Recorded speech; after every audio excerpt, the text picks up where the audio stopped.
Kaya ipinagtatagubilin niya ang kanyang pag-ibig sa atin nung tayo mga makasalanan pa, si Kristo'y namatay nang dahil sa atin.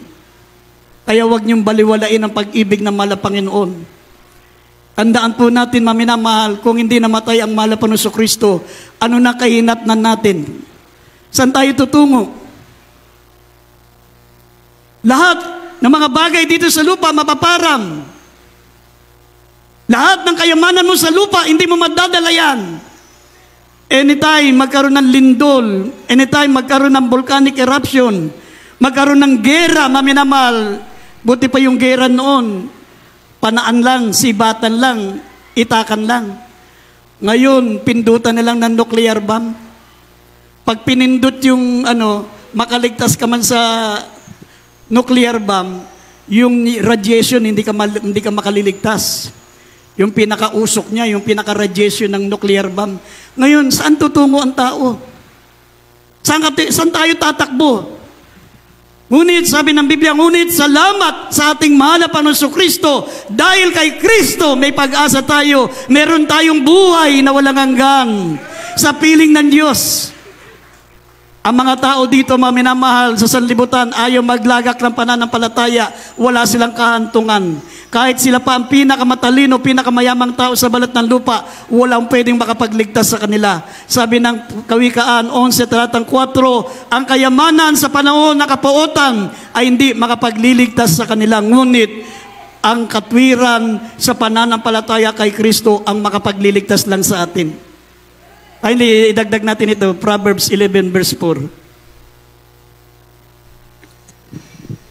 Kawikaan, Kapitulo 11, talatang 4. Ang makayamanan ay walang kabuluhan sa kaarawan ng puot, ngunit ang katwiran ay magliligtas sa kamatayan. Amen. Amen. Ang yaman, ang kayamanan sa sanlibutan ito, hindi makapagliligtas sa kanya sa panahon ng puot, sa panahon na meron ng mga trahedya, sa panahon ng kalamidad, sa panahon ng malalakas na lindol, hindi makapagligtas ang kayamanan ng tao. Pero sabi, ang katwiran ang magliligtas sa kanya sa kamatayan. Ang pananampalataya mo kay Kristo, sabi ng Philippians 3:9, ang pananampalatayang buhat sa Diyos, ang pananampalataya sa mahal na Panginoong Jesucristo. Palakpakan natin ang ating pinakamamahal na Panginoon. Pangalawa, sabi rito, maminamahal, propitiation. Propitiation, sabi ng 1 John chapter 2 verse 1 and 2. Ang pangalawa, maminamahal na natupad ng malapano sa krus. Ang naisakatuparan niya sa krus, sabi rito, propitiation, pampalubag loob. 1 John chapter 2 verse 1 and 2. Basahin natin. Dito sa 1 John chapter 2 verse 1 and 2. Mumunti kong mga anak, ang mga bagay na ito ay sinusulat ko sa inyo upang wag magkasala. At kung ang sino man ay magkasala, ay may tagapamagitan tayo sa Ama, si Jesucristo ang matuwid. At siya ang pampalubag loob sa ating mga kasalanan. At hindi lamang sa ating mga kasalanan, kundi ng sambuong sanlibutan din naman. Amen. Amen. Amen. Propitiation. Ibig sabihin ng propitiation, mga minamahal, pampalubag loob. Ang Diyos ay galit sa kasalanan. Sinabi ng banal na kasulatan, mga minamahal, for the wages of sin is death. Galit ang Diyos sa kasalanan, ngunit ayaw niya na ang makasalanan ay mapahamak. Iniibig ng Diyos ang makasalanan, ngunit galit siya sa kasalanan. Kaya nga, nung nagkasala, sabi rito, maminamahal, nang nagkasala ang tao, sabi rito, siya ay may pampalubag loob sa ating kasalanan, ang ating mahal na Panginoong Jesucristo. Ibig sabihin ng pampalubag loob, yung peace offering. Peace offering. Gaya nung ginawa ng beloved pastor, maminamahal, nung sila pumunta sa bundok ng Talipaw, Hulo-Sulu. Meron silang peace offering. 30 sacks of rice at $12,000. Dala-dala ng ating beloved pastor para ang mga Abu Sayyaf, ang mga Muslim brothers, mga minamal ay lumambot ang puso. Kasi galit sila sa mga Kristiyano. Kaya yun ang nasa isip lagi ng mga tunay na mga lingkod ng Diyos, dapat mayroong pampalubag loob, mayroon siyang propitiation, pampalubag loob, peace offering. Kaya nung nagbigay ang ating beloved pastor, maminamahal, ng peace offering sa mga Abu Sayyaf, $12,000 plus 30 sacks of rice, lumambot kagad ang puso ng mga Abu Sayyaf. Sabi talagang naniniwala kami na ang pagpunta nyo rito ay kapayapaan. At naniniwala kami na ang pagpunta nyo rito ay para maiayos ang lahat ng bagay, para papagkasunduin. Yun po ang ibig sabihin ng propitiation. Ganun din ang mahal na Panginoon. Ang Diyos ay galit sa kasalanan, ngunit nang magkaroon ng pampalubag loob sa kasalanan, ang mahal na Panginoong Jesucristo, nawala ang galit ng Diyos. Amen? Nawala ang galit ng Diyos, maminamahal, sa pamagitan ng tinatawag ng pampalubag loob sa kasalanan. Kasi sinabi rito, siya ang pampalubag loob sa ating kasalanan, hindi lamang sa ating makasalanan, kundi sa buong sanlibutan din naman. Yan ang naisakatuparan ng ating mahal na Panginoon sa krus. Sabi siya ay naging pampalubag loob. Sabi ng Hebrews chapter 10 verse 4 up to 5. Kindly basahin po natin. Hebrews chapter 10 verse 4 and 5. Talo ng 10, talo ng 14. Hebrews. Dito po sa Hebreo Kapitulo 4, talatay... Kapitulo 10 po. 10. Kapitulo 10. 4. Asan na yung mga sinulat ko kanina? Talatay 4. Sapagkat di maari ng dugo ng mga baka at ng mga kambing ay makapaglinis ng mga kasalanan, makapag-alis ng mga kasalanan. Kahit pagpasok niya sa salibutan ay sinasabi niya, hain at handog ay hindi mo ibig, ngunit isang katawan ang sa akin ay inihanda mo. 10. Sa kalubang yaoy tayong pinapaging banal, mamagitan ng pagkahandog ng katawan ni Kristo na minsan magpakailanman. Amen. 14 po. 14. 14. Sapagkat sa pamagitan ng isang paghahandog na kanyang pinasakdal, magpakailanman ang mga pinapaging banal. Amen. Amen. Yan po, maminamahal, ang ibig sabihin ng pampalubag loob, propitiation. Ito po, maminamahal, ay handog. Inhandog ni Kristo ang kanyang buhay para, mga minamahal, lumambot ang puso ng Diyos. Para hindi nangangahulugan, may dalawang Diyos, ha? Inaabot lang ng mahal na Panginoong Jesucristo, maminamahal, kung ano ang iniingi ng kalagayan ng isang Diyos. Pero bilang maminamahal, siya po ay Diyos. Siya rin mismo ang Diyos na nagkatawang tao. Siya rin ang tumutupad ng kanyang hinihingi ng Diyos. Hindi nangangahulugan iba ang Diyos, iba si Kristo, hindi. Isa lang ang Diyos, nagkatawang tao. Siya rin ang tumutupad kung ano ang inihingi ng kalagayan ng isang Diyos. Sabi, pampalubag loob. Dahil kay Kristo, sabi ng Biblia, mga minamahal, naging malambot ang puso ng Diyos dahil sa hain, dahil sa alay. Kung unang panahon, maminamahal, ang mga hayop ang inihandog para pampalubag loob. Pero nung dumating ang ating mahal na Panginoong Kristo, sabi po rito, siya'y inihandog minsan lamang at magpakailanman. Sa kaloobang yaon tayo pinapaging banal sa pamagitan ng pagkahandog ng katawan ni Kristo, minsan at magpakailanman. Sapagat sa pamagitan ng isang paghahandog ay kanyang pinasakdal magpakailanman ang mga pinapaging banal. Sa minsan lamang paghahandog ng malapang ng Kristo, mga minamahal, tayong lahat ay naging banal sa pananampalataya sa Kanya. Amen. Hindi katulad noon, ng panahon nila David, panahon ng mga unang Kristiyano noon. Talagang maghahandog sila ng maghahandog sa tuwing sila'y magkakasala. Pag pumatay ng maraming tao si David, handog na naman ang susunugin. Pag nakagawa na naman siya ng kasalanan, handog na naman. Pag nakagawa na naman ng kasalanan, maghahandog na naman. Pero sa pamagitan ng kamatayan ni Kristo, sabi ng Biblia, ang handog ay minsan lamang, ngunit ito'y magpakailanman. Amen. Hindi na paulit-ulit na paggawa ng kasalanan, hindi na paulit-ulit, maminamahal, na paghahandog para sa kasalanan. Kaya kapag ikaw ay sumampalataya kay Kristo, hindi pwedeng yung ginagawa ng mga tao noong unang panahon. na iniisip nila, pag nakagawa sila ng kasalanan, meron naman akong ihandog na susunugin.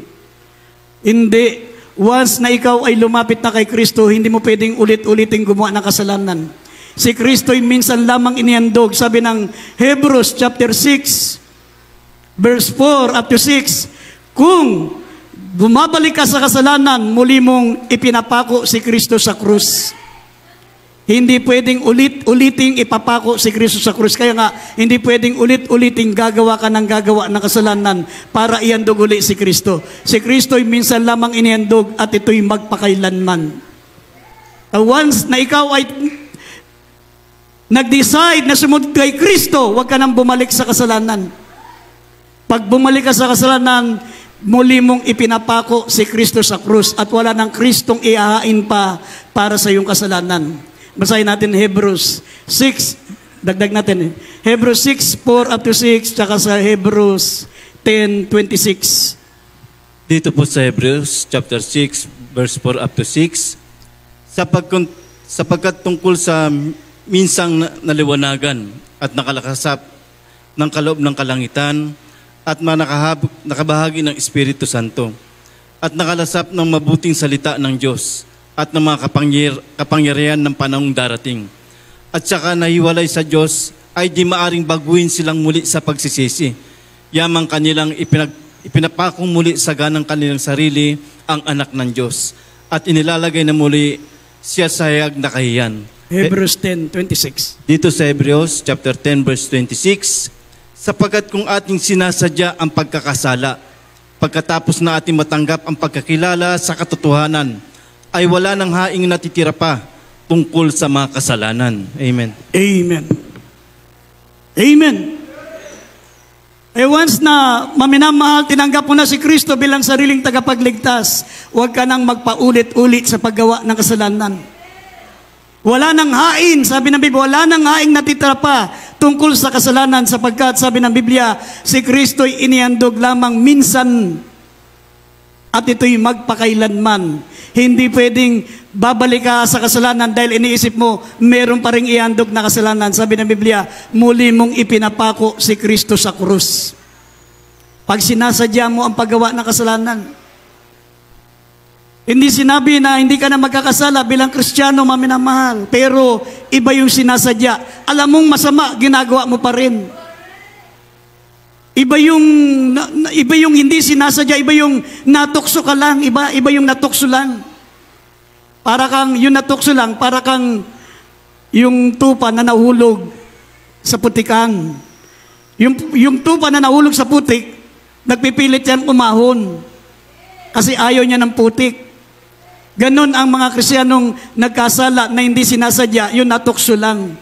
Pero sabi, ngunit sa mga sinasadya ang paggawa ng kasalanan, alam mo namang masama, alam mo namang mali, ginagawa mo, wala nang haing natitira pa. Sapagkat muli mong inilalagay ang Diyos sa hayag na kahiyan at muli mong ipinapako si Kristo sa krus. Kaya, pag ikaw ay naglingkod na sa mahal na Panginoon, wala nang balikan sa kasalanan. Hindi pwede maminamal na paulit-ulit na gagawa tayo ng kasalanan sapagkat sinabi ng Biblia, mga minamahal, ang ating mahal na Panginoong Kristo, siya'y pampalubag loob sa kasalanan at inihandog minsan lamang, hindi paulit-ulit, mga minamahal, ito'y magpakailanman.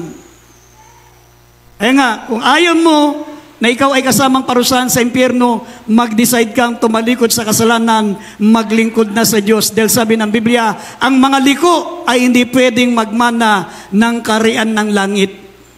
Ngunit inugasan na kayo, ngunit binanal na kayo, ngunit inaring ganap na kayo sa pamagitan ng pananampalataya kay Kristo at sa dugo ng ating mahal na Panginoong Diyos. Amen. Kaya wag na natin dungisan pa ang ating pagiging Kristiyano. Ang mga totoong Kristiyano, kinasusuklaman ang kasalanan. Amen. At pangatlo, sabi ng Biblia, reconciliation. Reconciliation. Kaya namatay si Kristo, maminamahal, sabi ng Biblia, to reconcile sinners and God. God and sinners reconcile, sabi ng Biblia, upang papagkasunduin ang mga kasalanan sa Kanya rin. Bakit sinabing sa kanya rin, unto himself, reconciling the world unto himself. Si Kristo bilang tao, siya po ang mamamagitan, tagapamagitan siya. Kaya mayroong 1 Timothy chapter 2 verse 5. Sabi, iisa ang tagapamagitan sa Diyos at sa tao, ang taong si Jesucristo. Bilang tao, si Kristo rin ang tagapamagitan. Pero bilang Diyos, sabi, Dito po sa 2 Korinto, Kapitulo 5, talatang 19 hanggang 20. Sapagkat bagay na ang Diyos kay Kristo ay pinapagkasundo ang sanlibutan sa Kanya rin, na hindi ibinibilang sa Kanya ang kanilang mga kasalanan, at ipinagkatiwala sa amin ang salita ng pagkakasundo. Kami nga'y mga sugo sa pangalan ni Kristo. Nawaring namamanik ang Diyos pamagitan namin. Kayo'y pinamamanikan namin sa pangalan ni Kristo na kayo'y makipagkasundo sa Diyos. Amen. Amen. Amen. Maliwanag, maminamahal, sabi sa makatuwid bagay na ang Diyos kay Kristo ay pinakipagkasundo ang sanlibutan sa Kanya rin. Sa Kanya rin. Sabi rito, sabi sa English, to wit, that God was in Christ reconciling the world unto Himself, para papagkasunduin ang tao at sa Kanya rin. Ibig sabihin, siya rin yung Diyos. Reconciling the world unto Himself. Kaya yung 1 Timothy chapter 2 verse 5, sabi, iisa ang Diyos at isang tagapamagitan sa Diyos at sa tao, ang taong si Jesucristo. Bilang tao siya naging namagitan, nagkatawan tao siya para mamagitan. Para papagkasunduin ang tao at ang banal na Diyos. Pero sabi, yung Diyos, sabi, reconciling the world unto Himself. Siya rin pala yun, Himself. Siya rin yung Diyos. Pinagkasundo niya ang sanlibutan sa Kanya rin, dahil siya rin ang Diyos. Amen? Sabi ng Ephesians chapter 2 verse 14, giniba niya ang pader na nakapagitan sa atin. Sabi rito, na nang unang panahon, Ephesians chapter 2 verse 12 to 14, nung unang panahon kayo hiwalay kay Kristo, hindi kabilang sa bansang Israel, mga taga-ibang lupa, tungkol sa tipan ng pangako, walang pag-asa, walang Diyos sa sanlibutan. Dapat ngayon, dahil kay Kristo Jesus, kayo noong unang panahon ay nalalayo, ay inilapit sa dugo ni Kristo, sapagkat siya ang ating kapayapaan, na sa Kanya'y pinag-isa ang dalawa at iginiba ang pader na nasa gitna na nagpapaiwalay sa atin. Yung pinaka-pader na nakapagitan sa Diyos at sa tao, dahil sa kamatayan ni Kristo sa krus, nagiba yun. Kaya nga, ang mga mananampalataya ngayon pwede nang dumirekta sa Diyos. Hindi ka na pwedeng lumapit kay Santa Maria, San Pedro, kung sino-sino mga tagapamagitan. Hindi ka na pwedeng mag-confess kay Padre para mapatawad ka. Sabi ng Hebrews chapter 4 verse 16, sabi na tayo'y lumapit na may pagkakatiwala sa luklukan ng biyaya upang tayo'y magsipagtamo ng awa at magsipagtamo ng tulong galing sa mahal na Panginoon. Pwede ka nang dumirekta sa ating mahal na Panginoon dahil sa kamatayan ni Kristo sa krus. Dahil sa Kanyang tinatawag na pamamagitan, reconciling the world unto Himself, reconciliation, pinagkasundo niya ang taong makasalanan at ang Diyos na banal. Amen! At pang-apat, sabi, redemption. Redemption, ibig sabihin ng redemption, payback o ransom. Walang iniwan yan sa mga kinidnap ng Abu Sayyaf. Biro mo yung mga Abu Sayyaf, humihingi ng $1 million sa bawat sipadan hostages, ransom, bago palabasin. Pero nung nagpunta doon ang ating beloved pastor, ang 12 prayer warriors, maminamahal, nakalaya ang mga sipadan hostages nung walang binabayad na ransom, dahil sila ang pinaka-payback, sila maminamahal ang pinaka-ransom. Sila ang naiwan doon, maminamahal, para sila ang maging ransom. Ganun po ang ating pinakamamahal na Panginoong Jesucristo. Siya ang pinaka-ransom, siya naging kapalit. Kaya sabi ng Marcos, Kapitulo 10, talatang 45, na parito ang mahal na Panginoon hindi para paglingkuran, kundi para maglingkod. At ibigay ang kanyang buhay para ipantubos sa marami. Para katubusan natin, redemption. Saan tayo tinubos? Sabi ng Galatia chapter 3, verse 13, tinubos tayo ng Diyos sa sumpa, sa sin, sa kasalanan, sa shame, at sa tinatawag sa curse. Tayo'y tinubos ni Kristo sa sumpa, sa kasalanan at sa kahihiyan. Kaya pala malapano na napako sa krus. Halos wala na siyang sapulot. Halos wala siyang sapulot sa katawan, nakapako siya sa krus. Kasi isa yun, maminamahal, sa dulot ng kasalanan. Shame. Kapag ikaw ay nagkasala, nakakahiya. Para kang lumalabas ng bahay na walang ulo pag gumagawa ka ng kasalanan. Para kang walang ulo. Kasi isa sa dulot ng kasalanan yung shame. Sabi ng Biblia, tinubos tayo ni Kristo sa sumpa ng kasalanan, sa hiya, sa shame and the sin, sa kasalanan at sa kahiyan ng kasalanan. Galatia chapter 3 verse 13, tayo po ay tinubos na mala Panginoon. Basahin natin. Dito po sa Galatia chapter 3 verse 13, sa sumpa ng kautusan ay tinubos tayo ni Kristo, na naging sumpa sa ganang atin, sapagkat nasusulat, sinusumpa ang bawat ibinibitay sa punong kahoy. Amen. Amen. Amen. Sinusumpa ang bawat binibitay sa punong kahoy. Ibig sabihin, ang katubusan ginawa ng ating malapan sa Kristo, yung ransom o yung redemption na ginawa niya, maminamal sabi, ito'y tinubos na tayo sa sumpa ng kasalanan.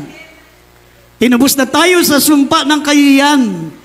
Tinubos na tayo, maminamal, sa kabayaran ng kasalanan. Sabi ng Biblia, ang kabayaran ng kasalanan ay kamatayan sa dagat-dagatang apoy. Ngunit, ang kaloob ni Kristo'y buhay na walang hanggan na kay Kristo Jesus na Panginoon natin. Ang kapalit ng kaparusahan ay buhay na walang hanggan sa mga taong maglilingkod sa Kanya. Diyan tayo tinubos ng ating mahal na Panginoon. At kakauli-ulian, substitution. Substitution. Ibis na tayo po, maminamahal, ang makasalanan, sabi ng Biblia, tayo dapat ang maratay sa banig ng karamdaman, dapat tayo po ang mamatay, pero siya ang substitute. Ipinalit ang mahal na Panginoon Kristo para sa atin. Basahin natin ang 2 Korinto 5:21 at itaas natin ang 15.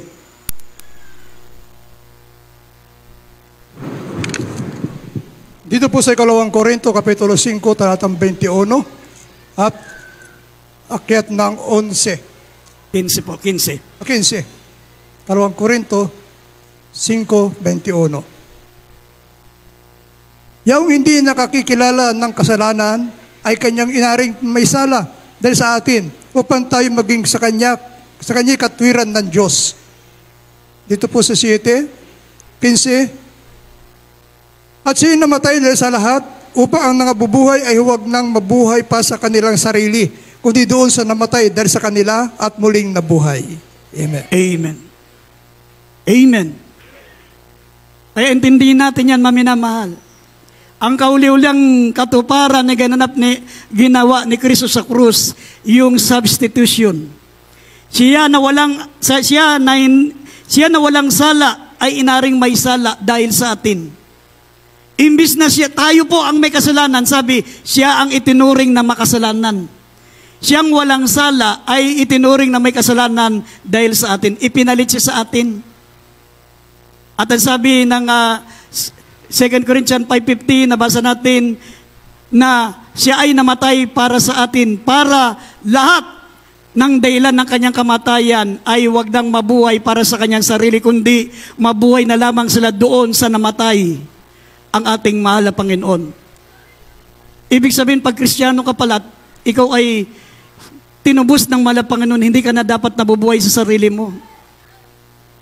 Pag nabubuhay ka pa sa sarili mo, ikaw pa nasusunod, hindi ka seryoso sa paglilingkod sa Diyos, maiwan ka sa rapture. Maiiwan ka sa rapture, maminamahal, dahil winalang bahala mo, maminamahal, ang pagtubos sa iyo ng ating mahal na Panginoon. Binaliwala mo ang ginawa niyang pagliligtas sa buhay mo. Kaya pag naiwan ka sa rapture, maminamahal, sabi ko nga sa inyo, ang paglilingkod mo sa Diyos, repeater. Repeater ka. Kumbaga sa eskwela, balik ka sa grade 1. Kung dito, hindi ka makatiis maglingkod ng 30 taon, 20 taon, hindi mo matiis, nagbabackslide ka na. Pagdating na naiwan ka sa rapture, pagbalik na malapang ng Kristo dito, mag-ari siya ng 1,000 years. Lahat ng mga naiwan sa rapture, bago madalin niya sa langit, repeater, 1,000 taon ang bubunuin mo para ka makasama sa langit na walang hanggan. Kung dito 20 taon nang himagot ka na, palamig-lamig ka na. Pinagpapalit mo na yung paglilingkod mo sa Diyos sa pag-aaral. Pinagpapalit mo na yung paglilingkod mo sa Diyos sa boyfriend, sa girlfriend. Pinagpapalit mo ang paglilingkod mo sa Diyos sa negosyo, sa trabaho. Pag naiwan ka sa rapture, repeater ka. Yung 20 years dito sa lupa, hindi mo matagalan. 30 years, 50 years, hindi mo matagalan. Nangihina ka na, nalupaypay ka na. Pagdating dun sa tinatawag na millennium, 1,000 years. Balik ka sa 1,000 years, maglingkod ka. Pag hindi ka karapat-dapat, hindi ka isama sa langit. Bibigyan ka pa ng chance na malapan lahat ng mga naiwan sa rapture. 1,000 years ka maglilingkod. Repeater ka. Repeater ka, balik uli sa number 1. Eh ang gawin mo, maglingkod ka na sa Diyos ng buong katapatan, buong sinseridad. Tandaan natin, wala tayong patutunguhan sa mundo. Pagpalagay natin hindi totoo ang Biblia, pagpalagay lang natin pagpalagay natin walang langit, totoo ang mga nuclear bomb. Saan ka pupunta? Totoo ang nuclear bomb. Higit pa sa impyerno niyan, malusaw ka niyan. Tamaan ka lang ng radiation niyan, yung on the spot, lusaw ka, pati buto mo. Hindi na makita. Tapos pagkatapos pa niyan, yung pinakahangin niyan, yung radiation niyan. Yun yung nakasulat sa Revelation chapter 16, verse 1 up to 4. Ang taong magkakaroon ng sugat. Maagnas yung mukha mo. Mukhang zombie ka na, buhay ka pa. Mukhang patay ka na, buhay ka pa. Yun ang zombie sa Bible. Yung mukhang patay ka na, lasog-lasog na, kalahati na lang yung ulo mo, buhay ka pa. Yun yung zombie sa Biblia. Tapos iinom ka ng dugo. Mahirap pag naiwan ka sa rapture. Uulitin muli ang paglilingkod, 1,000 taon mong paghihirapan muli bago ka makarating sa langit. Eto, naligtas na tayo sa biyaya. Wala na tayong gagawin kundi manampalataya, maglingkod, umiwas sa kasalanan, makapiling natin ang malapan sa langit sa buhay na walang hanggan. Ano pa ang hanapin mo? Amen! Kaya nga sabi ko sa inyo, mga minamahal, nung unang panahon, lahat ng mga Kristiyano, malamig o mainit, nakaranas ng greatest tribulation. Nakaranas silang pinakain sa leon, nilalagari, kinukulong, pinahirapan. Pero ngayon sa panahon natin, napakapalad natin. Bakit? Yung mga may iwan lang sa rapture ang makaranas ng ganun. Yung mga mainit, laging dumadalo, hindi na makaranas ng greatest tribulation. Sila po dadalhin sa langit, rapture, buhay, body, soul, and spirit. Magmana ng buhay na walang hanggan sa piling ng Diyos. Iyan po ang napakaganda sa atin ngayon. Di katulad noon, lahat mainit o malamig, parehong dumanas ng torture, dumanas maminamal ng greatest tribulation. Pero ngayon, hindi na tayo daranas ng greatest tribulation pag nakasama tayo sa rapture. Palakpakan natin ang ating pinakamamahal na Panginoon. Everybody shout, praise the Lord! Tayo tumayo, maminamahal, at tumawid po tayo sa ating pinakamamahal na Panginoon. Awitin po natin ang awiting Jesus paid it all. Lahat binayaran ng mahal na Panginoon. Kaya nga, mga minamahal, huwag ka nang magkautang muli. Pag binayaran na ng Diyos, huwag ka nang mangutang uli. Isang malaking insulto sa Diyos yan. Binayaran na ang utang mo, mangungutang ka uli. Gagawa ka uli ng kasalanan. Tayo po, maminamahal, ay binayaran na ng mahal na Panginoon. Kaya tayo po yung sama-samang umawit, magpuri sa ating dakilang Diyos.